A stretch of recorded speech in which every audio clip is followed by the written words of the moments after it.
Yo, welcome back to another edition of the Cruising Podcast. I am your host, Andrew Cruz, and today is January 25th. I'm going to look, welcome back. It's episode 4 of the new year, and I want to say thank you guys. I love you guys.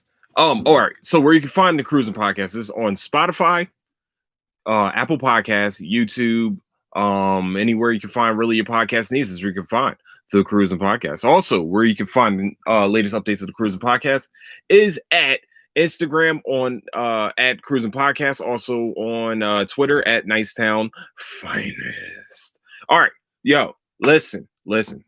As you guys can probably see from the title of this, I've been watching entirely way too much TV in the past 2 weeks. I haven't done my regular show in 2 weeks, but I did my history show last week with Martin Luther King. Hopefully, you guys go out and go listen to that. It's cruising around the world. Hopefully, you guys go and enjoy that bad boy. Also, yeah, man, what have I been watching though? What have I been watching? It's been weird. It's been crazy. All right, so I started watching Who Killed Malcolm X. It's a docuseries about I'm gonna ruin his name, but his last name is Rockman. And he is doing an expose of who actually killed Malcolm X.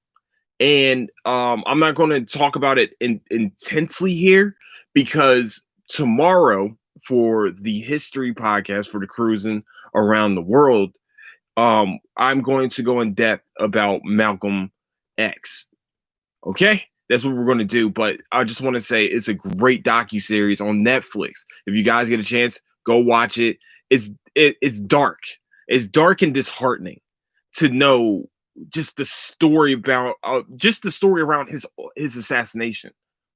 Not just his life. His life is a sad story all in itself, but the story of his assassination is even worse. And you're going to hear this tomorrow, but I'm going to say this here. Black people, white people, well, mostly my culture. I just want to say this. My black people, can we please stop this crab in a barrel bullshit? That's all I ask. Let's stop being crabs in a barrel.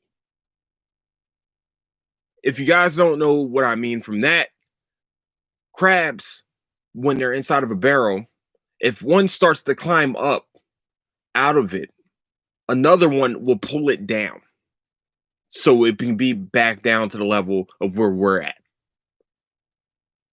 We got to stop this, man. We got to stop this. And I think more of our future needs to watch something like this. Our future needs to watch something like this. Even now, even like at my age, I'm over 30 and over, people need to watch this. Everybody needs to watch this because we have a problem in this culture, in our communities, and this, that, and the third, is that we keep bringing each other down.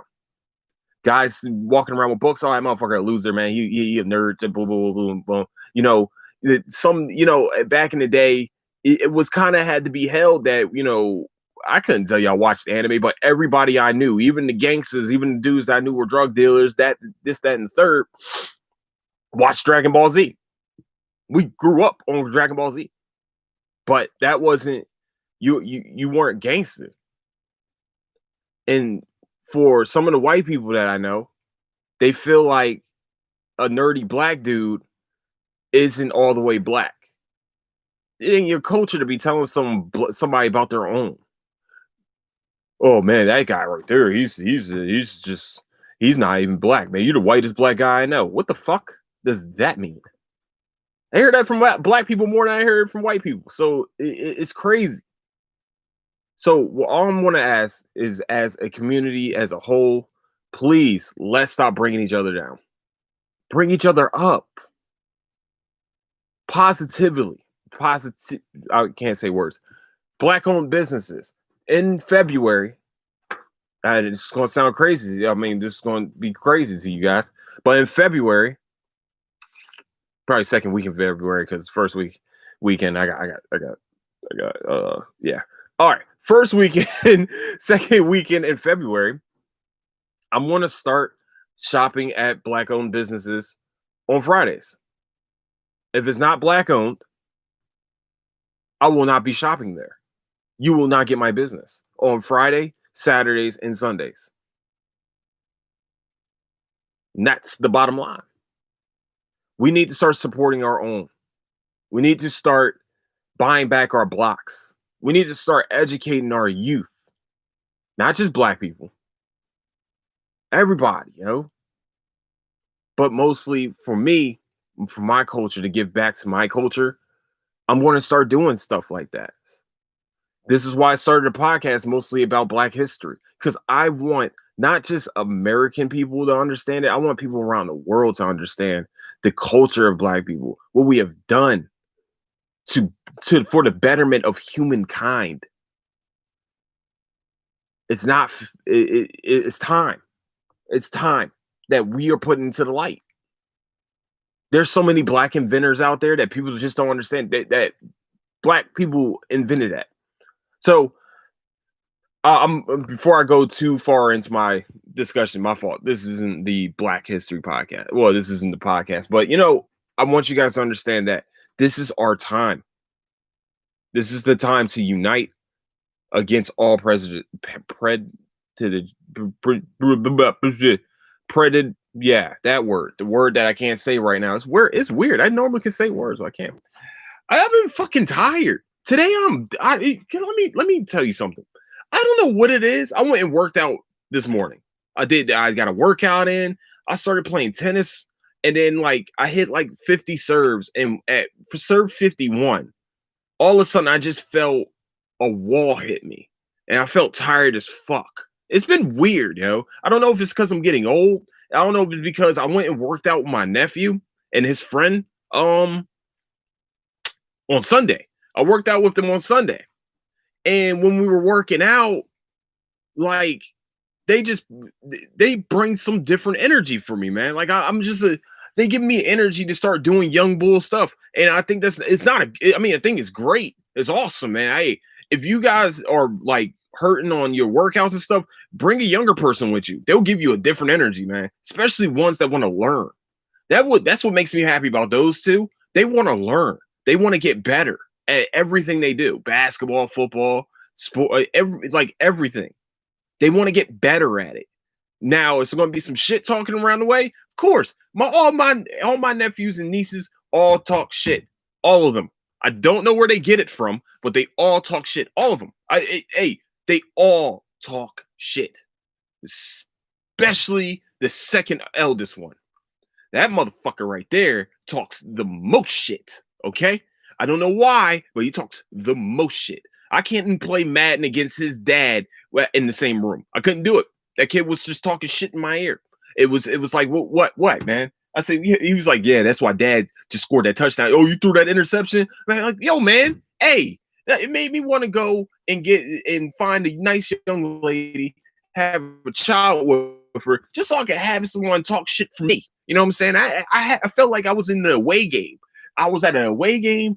I was in enemy territory, and there was nothing else I could do. All right, he was talking shit. I couldn't say anything. I couldn't say anything because I was losing at the time. I felt like it felt like when you're shooting a free throw and you're at the away team and they're sitting there banging on the little thunder sticks and stuff like that. I'm just sitting here waiting for. I'm just like, yo, get out of my face, man. Why you in my space? I'm trying to play video games. Give me some elbow room for my video games. I couldn't do it. He's just talking massive amount of shit, heavy shit too. Like he was playing, but I was playing against his dad. I was like, man, I'm about to go get me a kid, man. I don't know, man. I guess I got to get a kid so he can talk shit to you or talk shit for me. You know what I'm saying? That's just not fair. That ain't fair. He got 5 of them. So I can't really. What?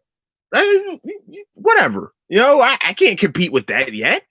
So that's just what I deal with. But also what I've watched creepily, I watched The Night Stalker. Is it weird? Now don't get it's gonna sound crazy. I'm watching some creepy ass shit. Let's not get it twisted. I watch some creepy ass shit. Is it weird that I fell asleep watching it? I think I was just dead tired from work. But at the same time, I was sitting there like, is it bad that I just like can go to sleep to some real evil shit like that and not have any nightmares? Or just I didn't really dream that night. I'm just like, oh shit, I went to sleep watching Night Stalker. Now, just in case you guys don't know who the Night Stalker is Richard Ramirez. In 1985, he killed 40. They what like this is the official number, but the unofficial number is a lot higher probably. But he killed 47 people in various amounts of ways, in various amounts of ages, and it was crazy. It was crazy. And just like listening to the police talk about him, like the two homicide detectives talk about him, was even weirder for me. It was just like this dude, this dude went on a killing spree. He's what we would call a serial killer. um, he worshiped the devil. He just he was able to stay out of the watchful eye of of all of the of all of pretty much Los Angeles area, and he went to San Francisco and killed a few people too. Like that story, his story, and the documentary. It's a new one that's on Netflix. Also, I don't know what it is, man. Netflix has some really good documentaries. They have some hitters out there, all right. But this dude would sneak into people's house and shoot them, and also rape. And he has sexually, he's also a child molester. Like everything about this guy, everything you could do evil possibly to another person, he did. And just to remind you that I think these documentaries just remind you, like, yo, there's some sick fucks out there. There's people like that. They might not have been unlocked, but they didn't even really give us they gave us a really brief history about Richard Ramirez too. Like his dad was alcoholic or some, like, most serial killers or are they born evil? Possibly not, but their environment makes them that evil. And it was fucking crazy. It was crazy just they showed the murder scenes. They, you know what I'm saying? Like, yo, they're getting real explicit with shit now, man. And even with the Who Killed Malcolm X, it was like these are photos I don't think anyone's ever seen before of Malcolm X's dead body. The crime scene there. These are pictures and videos I've never seen before from the Malcolm X assassination. And then the Richard Ramirez thing was just like, fuck, man. Like this dude was on the run, was out there doing this for possibly like for half a year. And literally, like, if they show a map of where the murders were happening, and they were like blocks away from each other. And when he finally got caught, it took the community to beat the ever living shit out of him to stop him from escaping. That is amazing. It's amazing. It's a crazy ass story. It's a weird ass story. And just I watched Mindhunter, so like I kind of got like a brief. I'm kind of an expert. Nah, but there's sick fucks out there like this, and that's what's scary. Like that dude was able to do this because technology wasn't up at this point. Police. I don't even. They might still go through this now, but policing. There's like 5 jurisdictions in Los Angeles alone, and they weren't helping each other. You would think after the Ted Bundy shit, you would probably fucking want to start, helping each other out. Because if you haven't seen the Ted Bundy documentary, we're talking about multiple states where this man had killed women. Multiple states. This man killed women. And the states wouldn't tell each other what was going on. Descriptions, another murder here, another murder there. Like they could have caught Ted Bundy so much faster if they just helped each other. They probably would have been able to help. I mean, they probably would have been able to catch Richard Ramirez a lot quicker if everybody helped each other. It was crazy to watch. It was so crazy to watch. And so if you guys do get a chance, it's the Night Stalker on Netflix. Yeah, fucking crazy. All right, where we going? Where you guys want me to go? Oh, still, let's stay on Netflix real quick. History of swear words. Now, I'm not going to lie. I was very skeptical by this because first of all, it was Nick Cage. Nick Cage, look, listen, he's got some bangers. Let's be real, he got some bangers. National Treasure, great fucking movie. Con Air, why couldn't you just give it back to Bunny? Like that was a great movie. People don't understand how great of a movie Con Air was. I was very skeptical to watch Nick Cage host a show about swear words. Just in case you guys don't know, swear words is like fuck, bitch, shit, ho. No, not ho. What was it? Fuck, bitch, shit. There was some other shit too. But they actually literally gave us a history on where possibly some of the swear words came from. They had like comedians and some historians and some like dictionary people too. No, give me 1 second, sorry.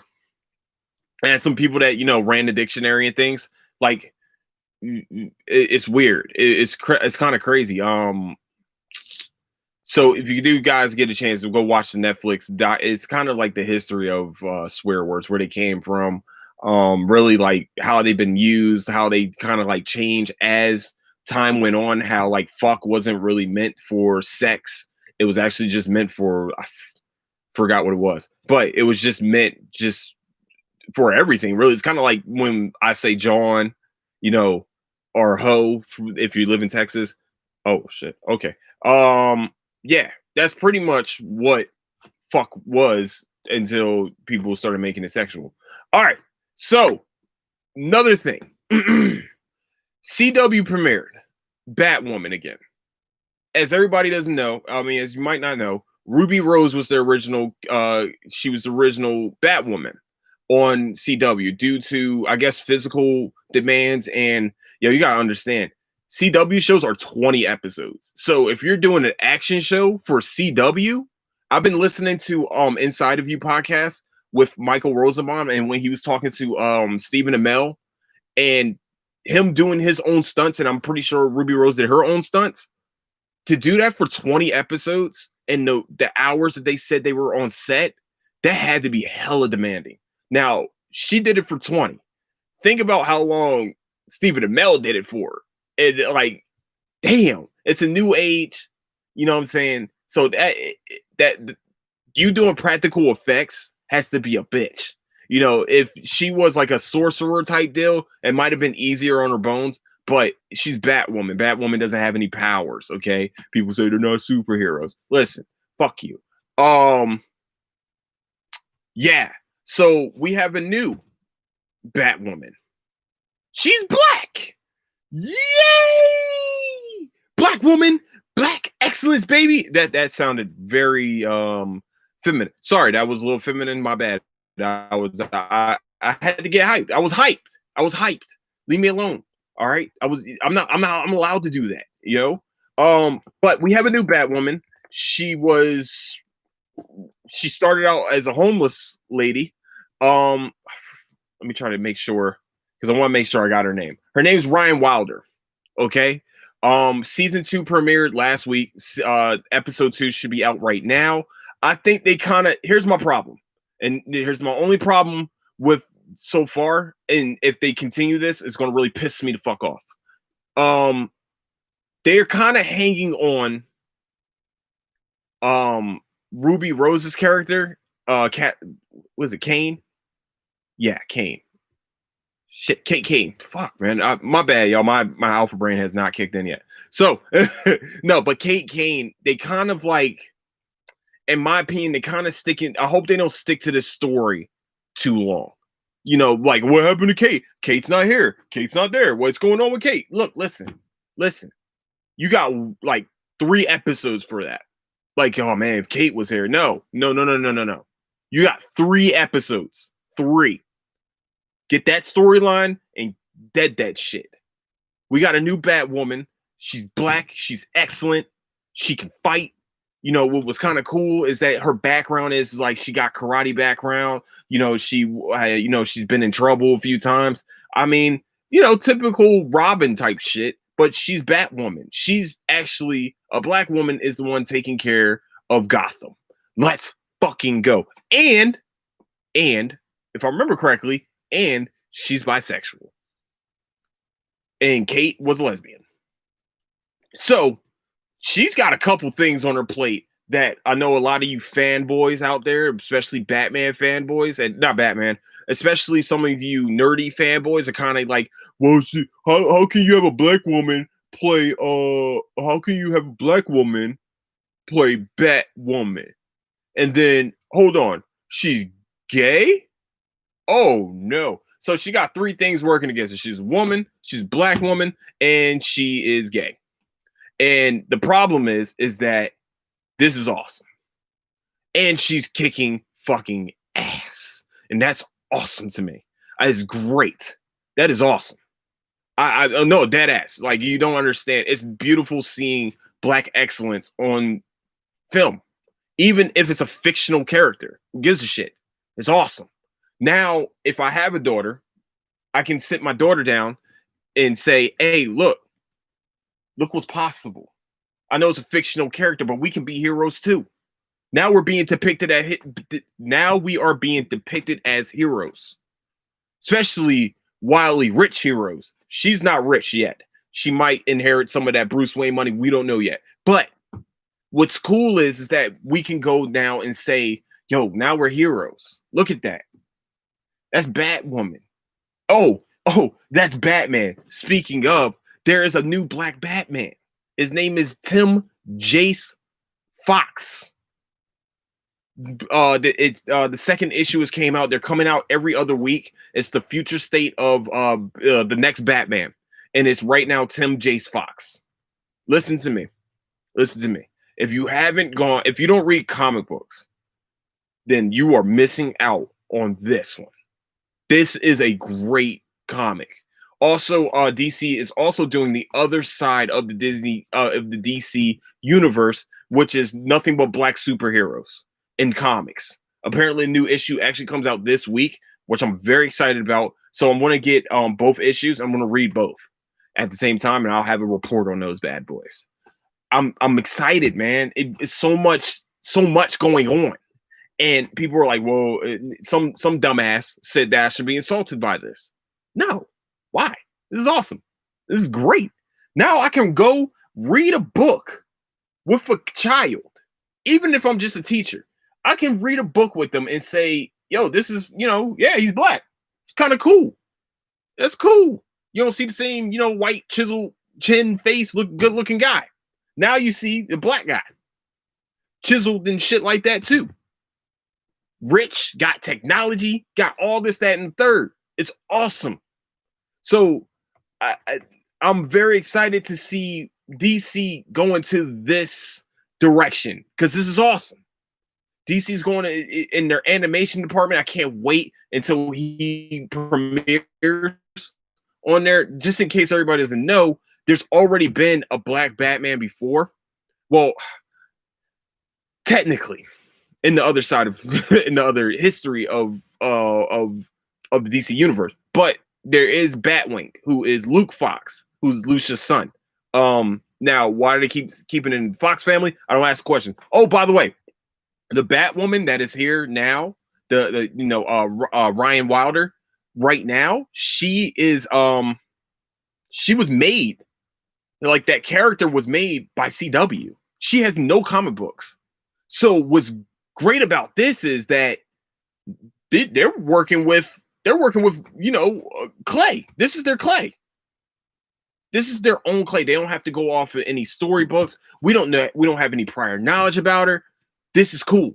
I like learning about this. We're learning about somebody new. This is awesome.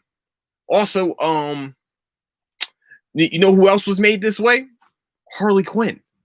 Harley Quinn was never in the comics until Batman the Animated Series, until she was put on film. That's when Harley Quinn came. You're welcome. Yes, I know. It just gave you guys a new wrinkle in your brain. I know it's supposed to be a urban legend, but you just got a new wrinkle. You're welcome. All right. So next, where I'm going to go to, I was going to talk about American Gods and Warrior and this new show Warrior I've been watching, but I want to catch up on Warrior, and I also want to catch up on American Gods fully.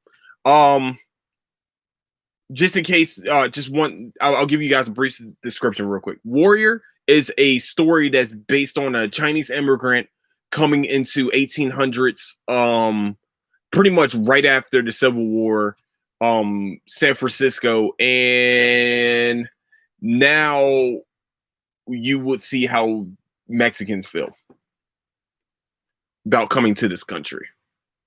The shit is old as time. Y'all thought the border talk is new? Oh no, that's been going on forever.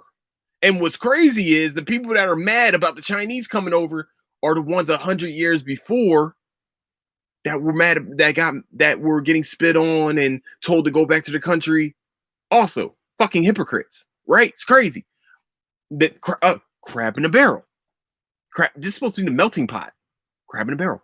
All right, American Gods. If you don't know what American Gods is what's pretty cool about American Gods is that it's pretty much older gods like the Norse gods, like Norse mythology, African gods.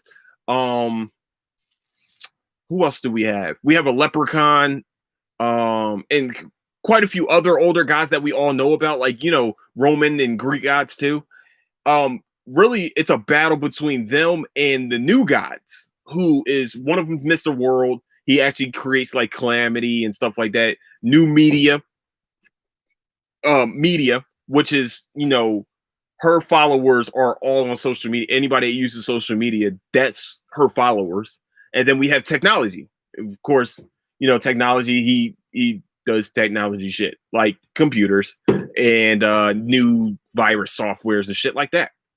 And so that's who they're fighting against right now. That's just right now what I'm dealing with right now. Okay. Oh my goodness. Ooh, I might have to pause this for a second.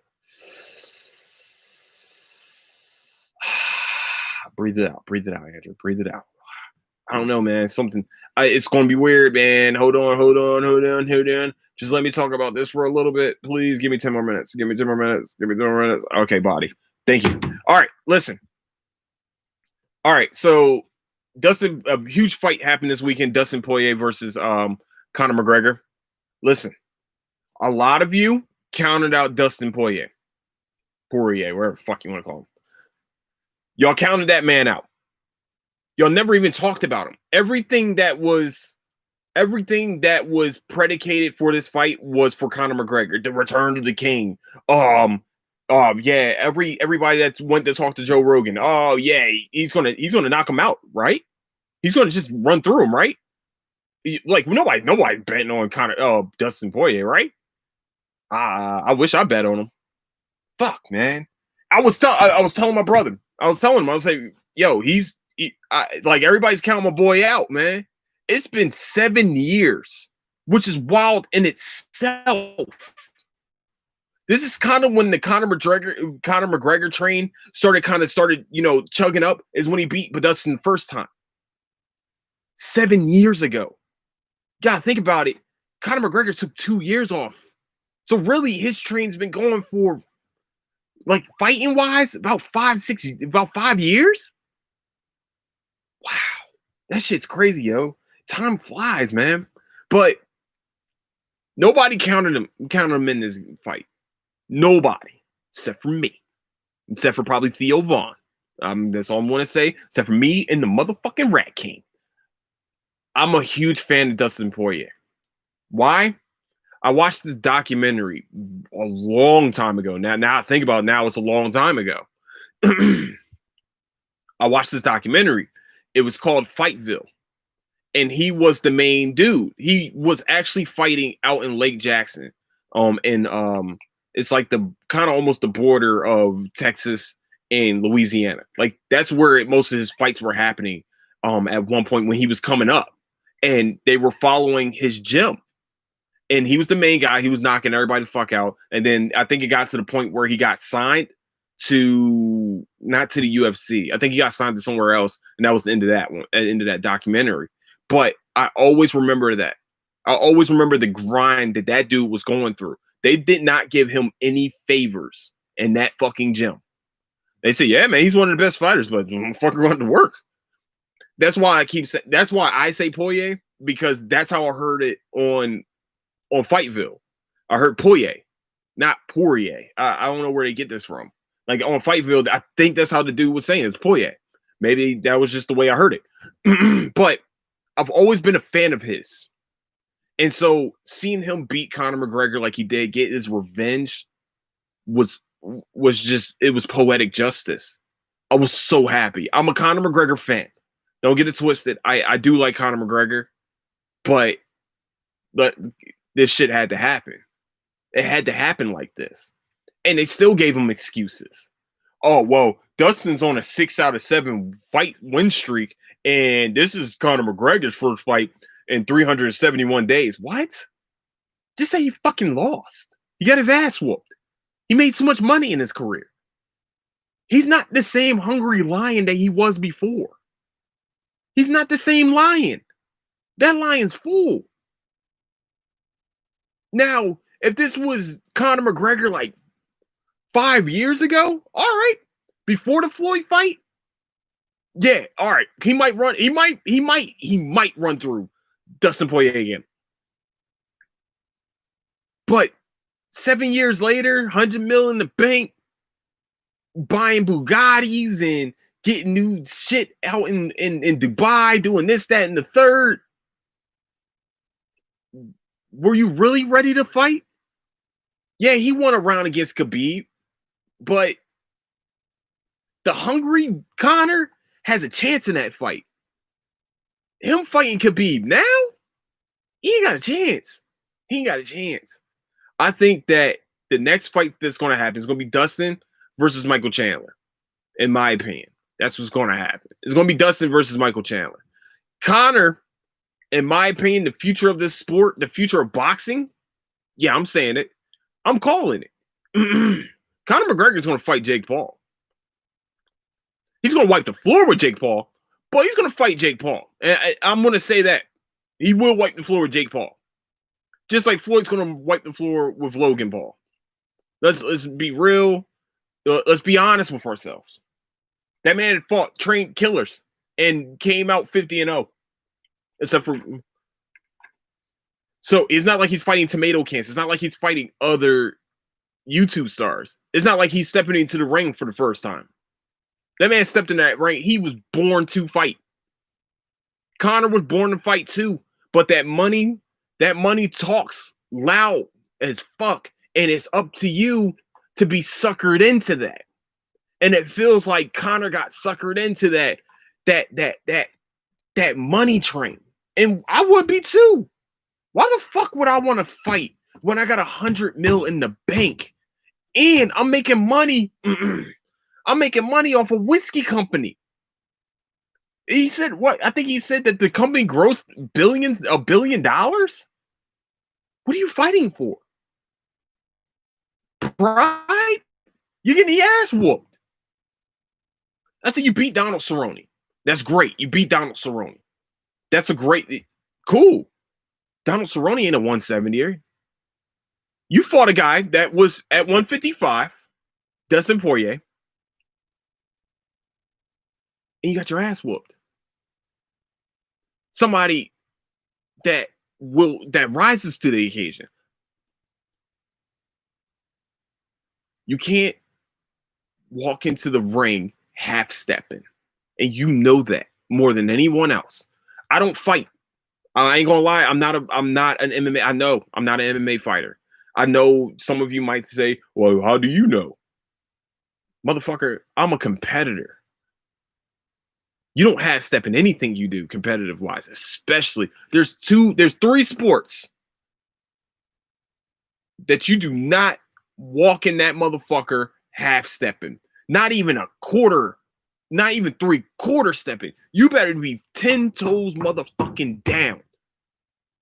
Because if you're not, you're going to get hurt bad. in some ways, might lose your life. And that's boxing, football, and MMA. All three you get are head hunting sports. Now, some people would say, well, football isn't. You know how many times motherfuckers be cracking their heads in football? A lot. Every fucking play, actually. Every play, somebody's getting their head smashed in. So if you walk in their head half stepping, that's the result. You look like shit. You get kicked in the leg. Now, I think the problem now with McGregor, I think that and it's going to sound crazy to you guys, but he has to walk in with animosity. Like him and Dustin, the first fight, Dustin was pissed off, and he didn't fight the fight that he would normally have if he wasn't overly pissed off. If you've seen the earlier face off, you know, he walked up to him and said, "You a bitch. You a bitch." He went up to him like a Louisianian. Very aggressive. They're very nice people until they get very angry, and then they're very aggressive. There's some aggressive ass motherfuckers. And he walked up to him, "You a bitch. You a bitch. I'm gonna fuck you up." Shit like that. He went in this fight respectfully. They both went in with a lot of respect towards each other. You know, I feel like Conor feeds off of animosity, just like, and I know, just like Colby Covington. They got to walk in with some type of animosity towards their opponent. I know everybody's like, "Well, it's a respectful sport. We're supposed to respect each other." Blah blah blah. No. The best fights are when both fucking competitors hate each other. And where Conor McGregor thrives is that he's going to talk all the shit in the world, and he's going to make you he's going to make you say, "Fuck game plan. I'm going to come and try to knock your fucking head off." You know who he did that with perfectly? Jose Aldo. Jose Aldo will kick the shit out of your legs. If you watch the back and this is Jose Aldo, this is prime Jose Aldo, by the way. Jose will go and kick the fuck out your legs. And Conor McGregor got into his head and knocked him out in 30 seconds? He didn't do that with Dustin. They were respectful to each other. Hi, yeah, cool, okay, cool. I like you, you like you too. Okay, cool. I'm respectful. Good job. They didn't walk in with that animosity. Dustin was able to do the exact game plan that he wanted to do. Low leg kicks, and I'm going to beat you with my fucking boxing. I'm going to show you that I'm the better boxer. And Dustin did that shit to a T. Kicked the shit out of his legs to a point to where he left the arena walking with a cane.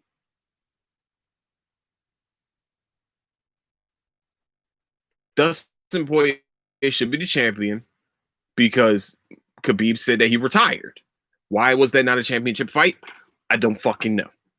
But that's where we're at with the state of MMA. We saw. Did I see that Stylebender went up to light heavyweight to fight Jan Blachowicz? The fuck?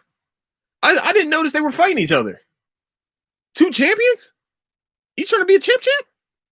That's a tough fight for him, man. Yo, Jan, that dude got power in both hands, bro. That Polish hammer is no fucking joke. And if you know people from Poland, they some hard motherfuckers. Like they went through some shit.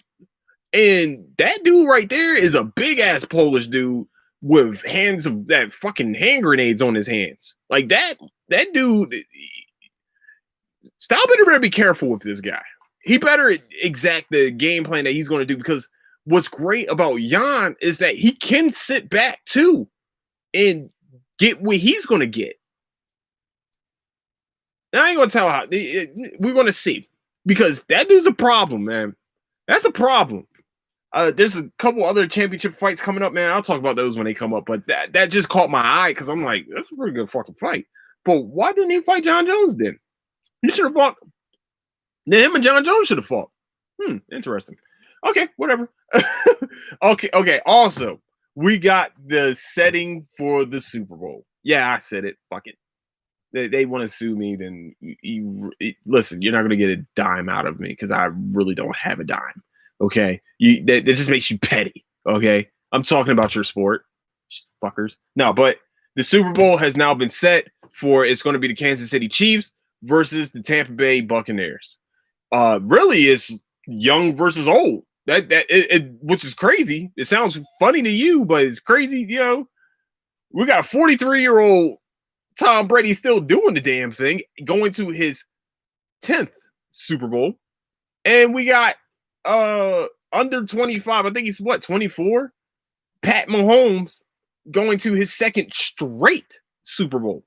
With Andy Reid going to his second straight Super Bowl. Congratulations, Big Red. Big Red. I wish he was still with the Eagles. No, but no, seriously though. We got Andy Reid versus Bruce Arians. Both guys have been in this league for a very long time. And also, just going to go out there, I know you guys are like, man, this is really pro-black. Fuck you. But both sides have black coordinators.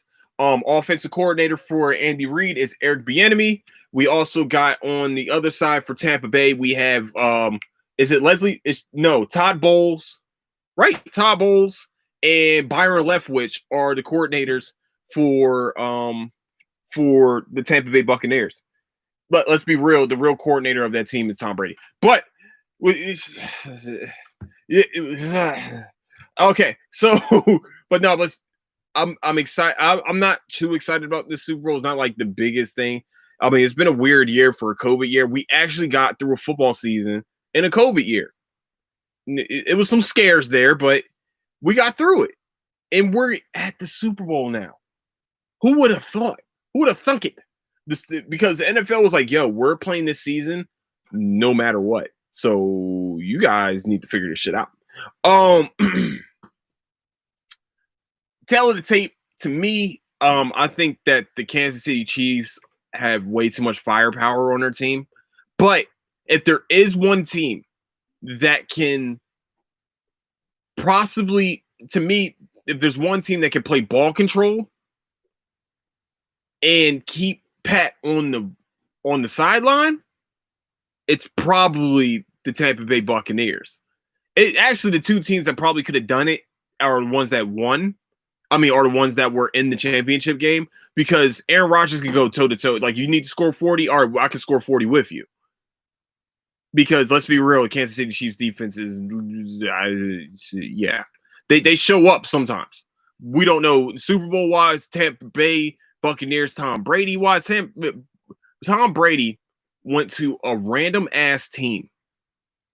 Tampa Bay had, like, for real, but then again, I was like this. Tampa Bay, all they really needed was a solid quarterback. And Jameis just made bonehead decisions, and Tom ain't going to do that. And without those decisions being made, Tom Brady is like, all right, well, I'm going to let y'all work. I'm going to let y'all work. I got Mike Evans on the outside. I got Chris Godwin on the outside. You added Antonio Brown, Leonard Fournette. Ronald Jones is having his best season. Oh, I'm sorry, my bad. Forgot about Gronk and Cameron Bright. And if OJ Howard was healthy, now you got three tight ends that can do massive amounts of work to anyone. And Tom, what's great about Tom is that he's going to let his playmakers be playmakers and do big things. He's going to get it to their hands, and it's up to them what they're going to do after that. And with the Chiefs, Pat can get it into the parking lot if they're there. So this is actually a really good matchup. I think Tampa Bay got a better defense, but that's a lot of fucking weapons to stop on that team. It's a lot of fucking weapons, especially if Le'Veon is back healthy. They really both teams have very strong wide receiving, not very strong receiving cores. Let's be real. The biggest receiver that Kansas City has is Tyreek Hill, and Sammy Watkins is good for one. Sammy Watkins is good for one great game where he can get you 250 yards, but I promise you, he's not playing the next week. And so, it being the Super Bowl, yeah, that's where we're at. They have a great special teams with Mecole Hardman. Like, you got to understand, like, these guys are dangerous, very fucking dangerous. So, and they can score from anywhere on the field. Both teams. So this should be a very high scoring affair in the Super Bowl. Fuck. And Aaron Rodgers disappoints all Green Bay Packers fans again. Hey, by the way, my Super Bowl pick, just in case people were like, oh, what was yours? Just in case you guys care.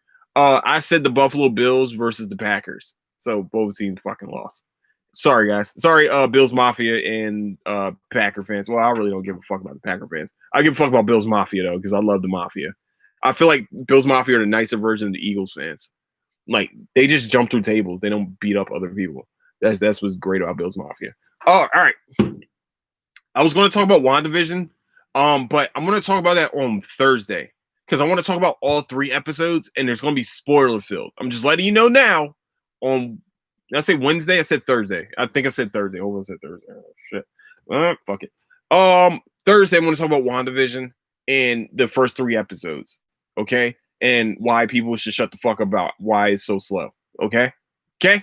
Got you guys. So with that, I want to say, man, thank you so much for listening to the Cruising. Thank you so much for listening to the Cruising podcast. I'm doing everything possible, man, to make sure I give you guys the most entertainment possible. Tomorrow will be the history podcast about Malcolm X. If you got a kid and you want them to learn more about Black history, please listen in tomorrow for the Cruising Around the World. I want to say, man, thank you guys so much. Love you guys. Where you can find, once again, the Cruising Podcast is on Spotify, Apple Podcasts, Google Podcasts, Stitcher, really anywhere you can find podcast needs is where you can find the Cruising Podcast. Also, for the video version, you can find it on YouTube at Cruising Podcast. Also, where you can find the latest updates on the show is at Cruising Podcast on Instagram, and also at Nicetown Finest on Twitter. So with that, man, I want to say thank you guys so much. I'm sorry, not guys. Thank you, ladies and gentlemen, so much for listening. I want to say don't do anything I wouldn't do, and I'll catch you guys tomorrow for Cruising Around the World. Deuces.